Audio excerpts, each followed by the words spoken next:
AI. Those are two of the biggest, most profound innovation platforms in history. One of those is moving into its own S-curve, moving into prime time in terms of adoption. Bitcoin fits right into this new world as the payments ecosystem. So, but in terms of the convergence, so each one into its own S-curve, and these are massive growth opportunities, just massive opportunities. And so what do we have here? We have S-curves feeding S-curves because of this convergence. That's what you're feeling. And so it's going to create for these converged platforms super exponential growth. I think the reason the world is going to feel chaotic, even to us in some sense, we've been disappointed by some earnings results because, in the AI world, things are happening that we wouldn't have expected. So it's moving very quickly. And I think there is, if you look at consumer sentiment metrics out there, you'll see the consumer is kind of down.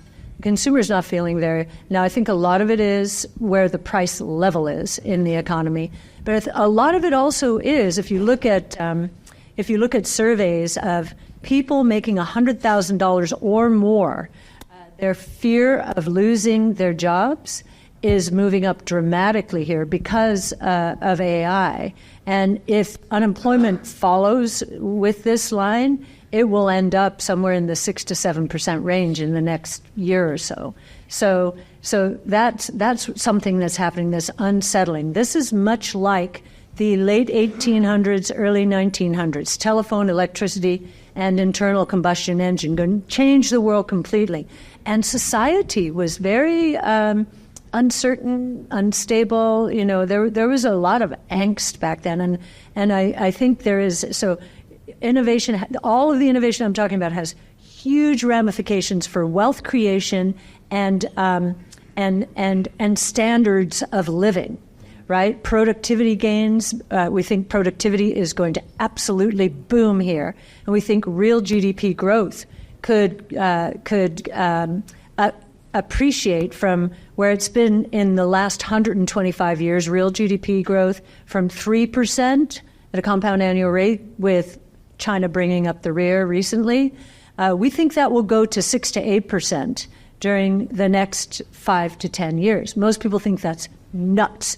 The other side of it, though, is this is highly deflationary. All of these technologies are deflationary, and that's why Bitcoin fits right into this new world as the payments ecosystem. So, but in terms of the convergence, so each one into its own S-curve, and these are massive growth opportunities, just massive opportunities. And so what do we have here?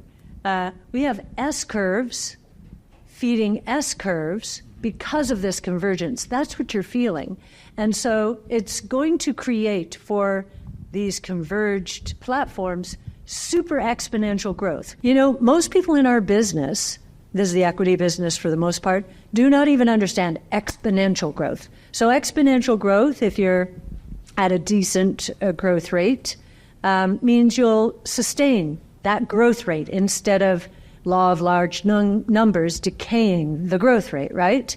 Super exponential means you're not only going to sustain a growth rate, but it's going to accelerate because of these convergences. So that's what's exciting about this. And in terms of AI and Bitcoin, well, I think, our Bitcoin brainstorm on that convergence when roast beef, anybody know who roast beef is? Yeah, everybody knows who roast beef. So he was, I think, in Africa at that moment as we were doing brainstorm, describing how the convergence of Bitcoin and AI was completely redefining the really labor, the distribution of labor. What does the world look like? How are you, if capital allocators in the room, other than just pounding and buying, using their entire cash position and buying Bitcoin, obviously, but how do you look at, you mentioned a number of different ways in the future, but in 15, 20 years from now, what does the future look like? Well, in terms of, you're talking about in terms of investing and getting on the right side of change. What is so interesting, I hope you don't mind my talking about this, but I'm on the warpath here on this particular topic. So for those of you who invest in the equity market, you might notice that there are a few stocks that are taking all the oxygen out of the room. They're called the Mag 6, right? And we've been hurt badly because we've been pulling away from them because of truly disruptive innovation. Now, they might, they will enjoy the fruits of innovation, but the companies we're investing in are not in benchmarks, and no one's paying attention to them because they're not. When I say no one, I mean in the traditional asset management world. If a stock is not in one of the broad-based benchmarks, they kind of don't want to follow it. The benchmark is the bogey, right?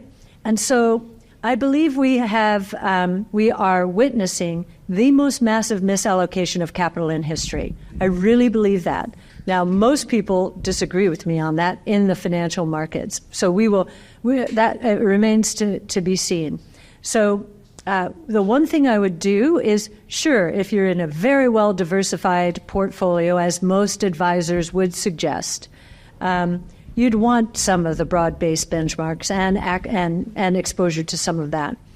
And look what the trend of Bitcoin has been. Look at what the trend of most fiat currencies has been, right, relative to anything, the dollar or gold, and even the dollar relative to gold has been, a terrible investment over since the Fed came into being. So I think emerging markets are going to start